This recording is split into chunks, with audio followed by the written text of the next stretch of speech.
The message arrived during the third rotation of our home world's smallest moon, casting an eerie purple glow through Ambassador Zorax's crystalline office chamber. The holoprojector hummed to life, displaying the unmistakable seal of the Terran Alliance, a stylized Earth surrounded by olive branches and stylized starships. Zorax's peripheral sensors tingled with anticipation as the encryption dissolved. To the honorable representatives of the Nixian confluence, the message began, the universal translator struggling to convey the formal tones of human diplomatic speech. You have been selected as one of 3 species to receive an invitation to Earth in the coming stellar cycle. Zorax's crystalline exoskeleton chimed softly as she vibrated with shock. In the centuries since humanity had burst onto the galactic scene, they had maintained Earth as an absolute sanctuary. No non-human species had ever been permitted past the Kuiper defense line. Their colonies and trading posts dotted the galaxy, but Earth remained a mystery that sparked endless speculation. Administrator, Zorax called to her AI assistant, verify authentication codes immediately. She didn't dare hope this was real until every security protocol had been satisfied. Authentication confirmed at highest levels. The administrator responded after several tense moments. The quantum signature matches known Terran diplomatic channels. This invitation is genuine. Zorax initiated her species' equivalent of a deep breath, a momentary reorganization of her crystalline matrix. The message continued with coordinates, protocols, and requirements for the delegation. The humans were nothing if not thorough in their planning. Your delegation will be permitted 1 diplomatic vessel and an escort ship. The message detailed, any deviation from these parameters will be considered a hostile act. The implicit threat was clear. Earth's defenses would not hesitate to atomize any unauthorized approach. Within hours, the news had reached the highest levels of the Nixian government. The crystalline council chamber buzzed with the harmonic resonance of dozens of council members debating simultaneously. First Speaker Lissith's central crystal glowed with authority as she called for order. Ambassador Zorax, Lissith's voice rang through the chamber. You have dealt most directly with the humans. What could have prompted this unprecedented invitation? Zorax advanced to the speaking platform, her form shifting to project confidence despite her uncertainty. The humans are methodical in everything they do, she began. While they freely share many technologies, they maintain significant advantages in key areas, particularly in spacecraft design and weapons technology. This invitation cannot be merely diplomatic. Could it be a trap? Asked Defense Coordinator Ven, his warrior-cased crystals glinting darkly. The humans have never needed tricks to demonstrate their military superiority, Zorax countered. When they fought the Drachnid incursion, they did so openly and with overwhelming force. No, this is something else. The debate continued for several cycles, but the conclusion was inevitable. They could not refuse this invitation. The potential benefits were too great, and the diplomatic consequences of rejection could be severe. The humans did not make such gestures lightly. Preparation began immediately. Zorax selected her team carefully, a mix of diplomatic, scientific, and military expertise. Their fastest diplomatic vessel, the Crystal Dawn, was equipped for the journey. The escort vessel selected was the Stellar Shard, a modern warship that would hopefully not appear too threatening to their hosts. As Zorax supervised the loading of the diplomatic gifts, rare resonating crystals that held the harmonious memories of 1,000 years of Nixian culture, she received another message. This one was more personal, from her human diplomatic counterpart on Proxima Station. Dear Zorax, it read, I heard the news. Remember that while we humans love our protocols and ceremonies, we appreciate directness. You were chosen for a reason. Safe journey. James Chen, Earth Diplomatic Corps. The message only deepened the mystery, but it calmed some of Zorax's anxiety. In her decades of diplomatic service, she had found humans to be surprisingly straightforward for such a militarily powerful species. They kept many secrets, yes, but they rarely engaged in pointless diplomatic theater. 2 cycles later, As the Crystal Dawn prepared for departure, Zorax stood in the ship's observatory, watching the crystalline spires of the capital city glitter below. The weight of responsibility pressed against her matrix. Whatever waited for them at Earth would change the future of her species. She could feel it in her deepest facets. "Ambassador," her administrator chimed, "all preparations are complete. The stellar shard reports ready for escort duty." "Very well," Zorax responded, her crystals aligning with purpose. "Signal our departure to traffic control. Set course for the Sol system. Let us see what humanity wishes to show us." As the ships lifted from the surface, their crystal fusion drives casting rainbow refractions across the city below, Zorax organized her thoughts into the precise patterns that had served her so well in diplomatic service. They had a long journey ahead, nearly 30 days of faster-than-light travel through some of the most heavily patrolled space in the galaxy.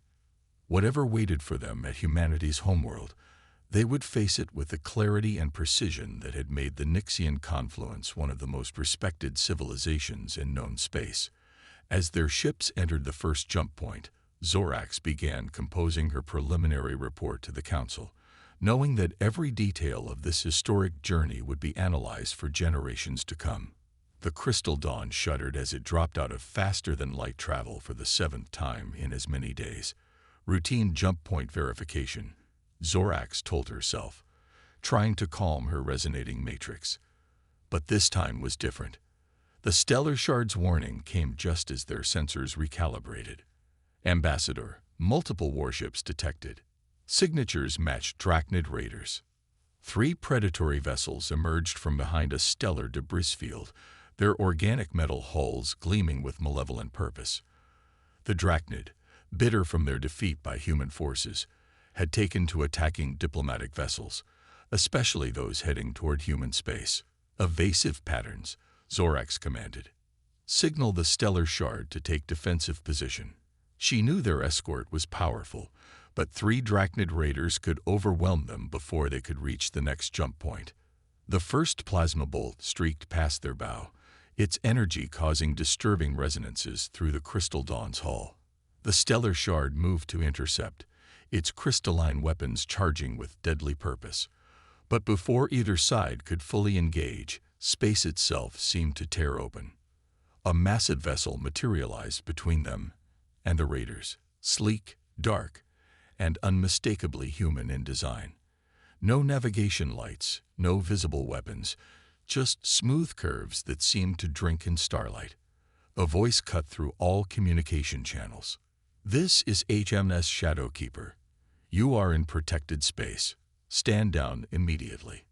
The effect on the raiders was immediate. Their ships turned sharply, organic hulls rippling with fear.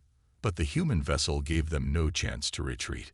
3 precise shots, invisible to sensors until impact, reduced the Drachnid ships to expanding clouds of debris.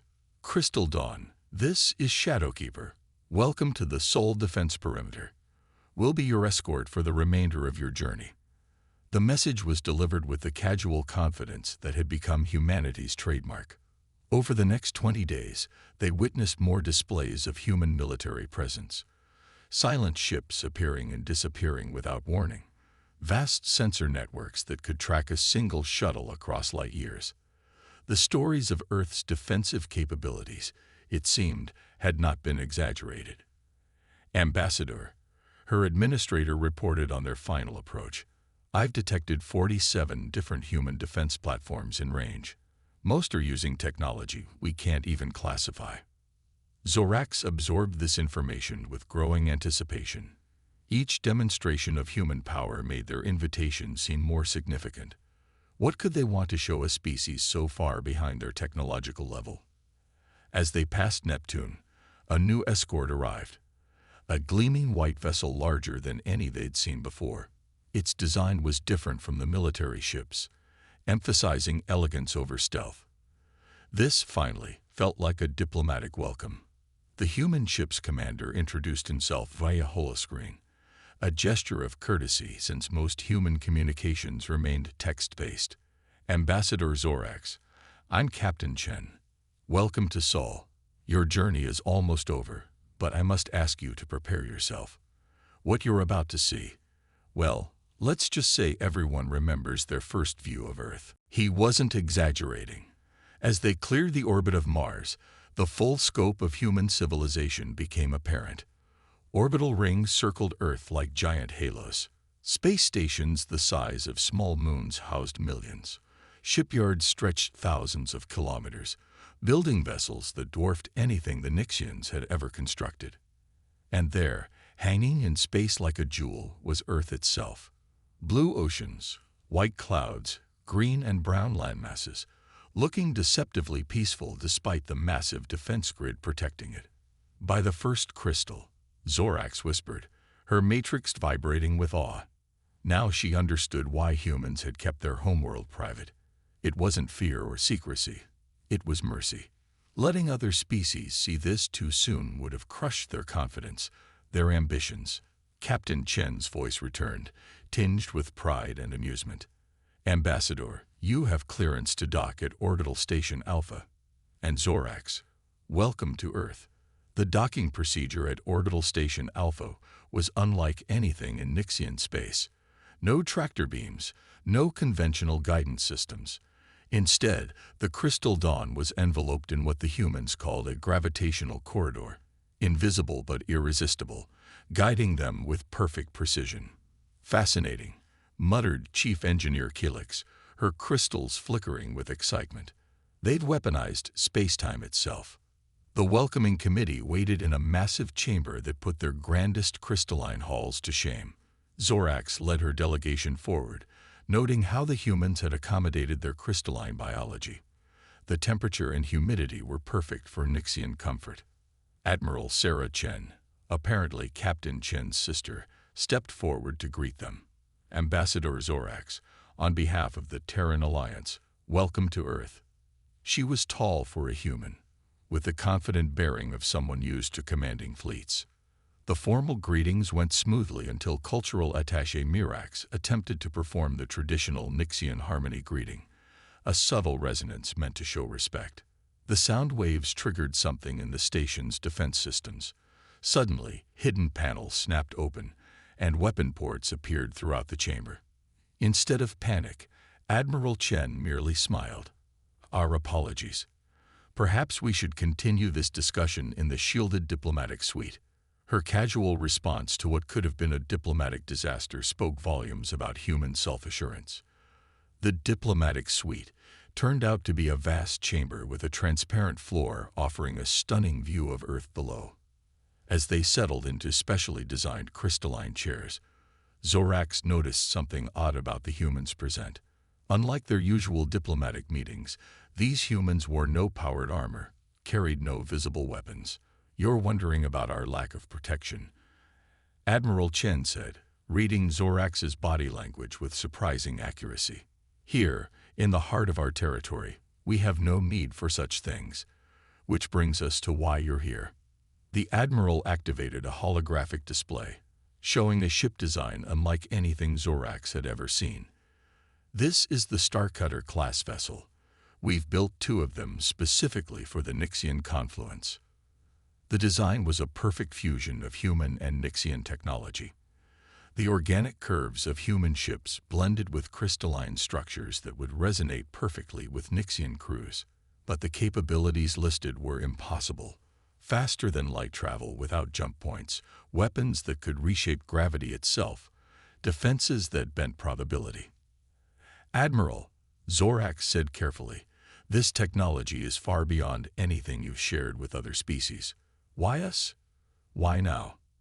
Sarah Chen's expression grew serious. Because you earned it. Over the past 50 years, we've watched how every species has used our basic technology sharing. Most tried to reverse engineer it for weapons. Others attempted to spy on us. A few even planned attacks, thinking they'd decoded our weaknesses. She gestured to the view of Earth below. The Nixian confluence did something different. You took our fusion technology and built hospitals. Our communication advances went to schools. Even our basic weapons technology was adapted for asteroid mining, not war. You proved yourselves worthy of trust. Zorax's matrix hummed with pride, but also concern. Such advanced ships will change the balance of power in our sector of space. That's exactly the point.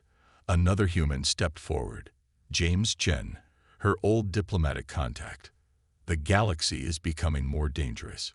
We need allies we can trust, species who will use power responsibly.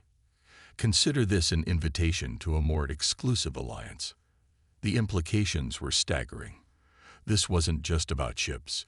It was about elevation to a new level of galactic politics. The Nixians were being invited into humanity's inner circle. The next 3 days were a blur of technical briefings and demonstrations. The Nixian engineers could barely contain their excitement as human technicians explained systems that seemed to defy physics itself.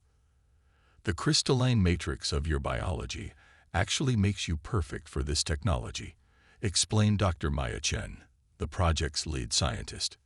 Zorax was beginning to suspect half of Earth's leadership was related. Your natural resonance patterns sync perfectly with the quantum drive systems. They watched in awe as one of the new ships, christened Dawnbreaker, performed maneuvers that should have been impossible. It moved through space like light through crystal, appearing to be in multiple places simultaneously before resolving into a single location. The ship doesn't just move through space, Maya explained. It negotiates with it. The crystalline components, grown from modified Nixian templates, allow for quantum-level communication with the fabric of space-time itself.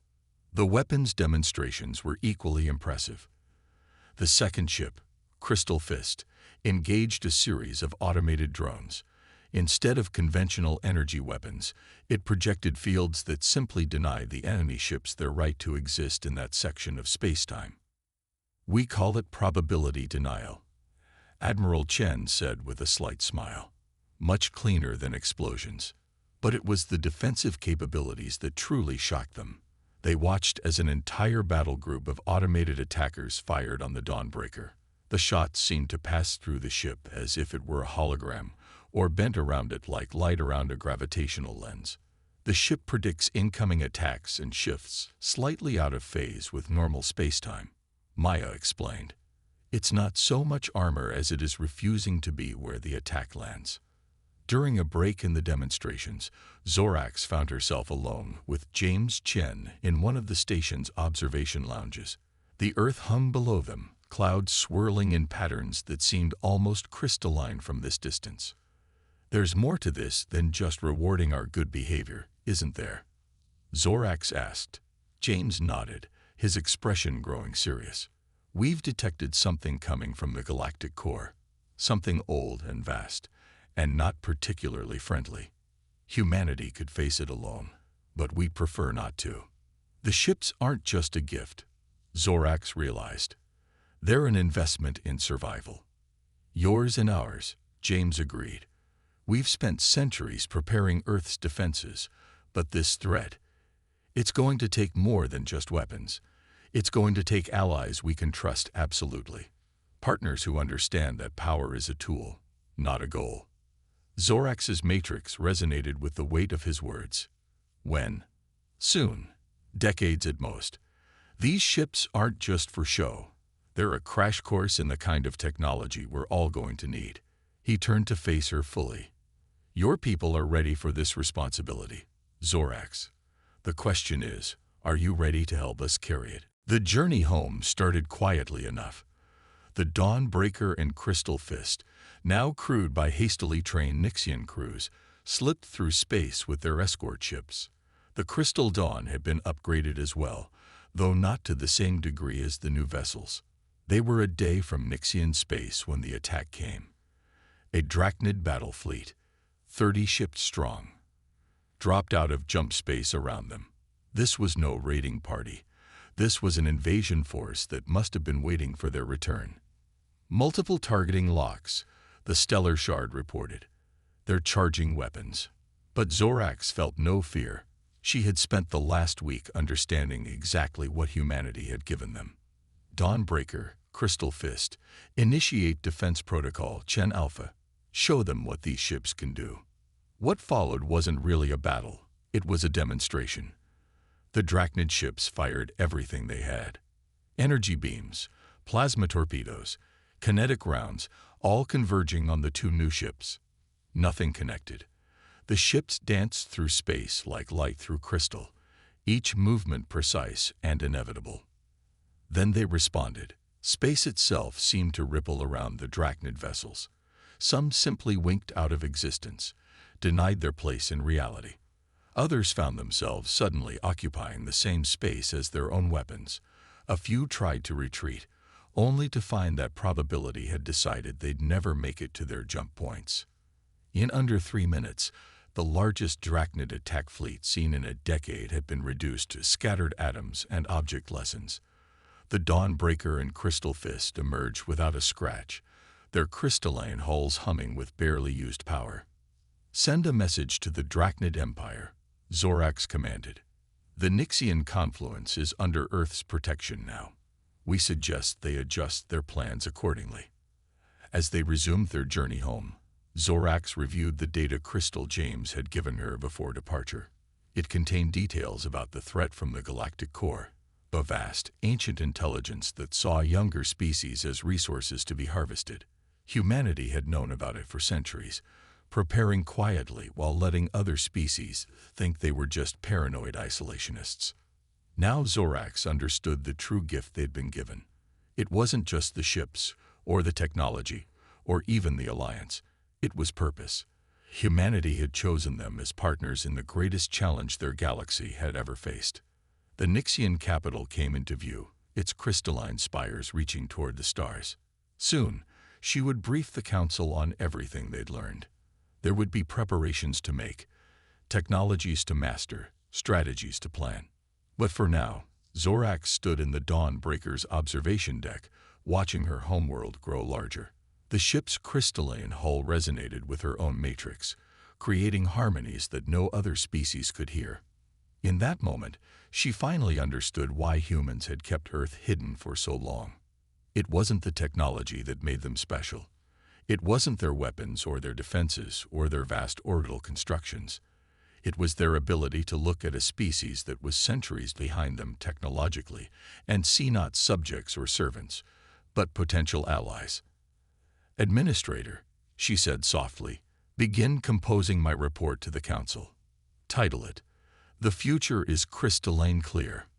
As the ships moved into orbit, their human-made crystalline hulls catching the light of the binary suns, Zorax allowed herself to feel something she hadn't experienced since her first days as a diplomat: pure, unreserved hope for the future.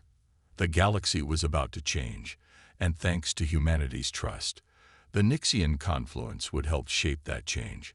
The journey to Earth had indeed ended with an upgrade, not just to their ships, but to their entire civilization's destiny.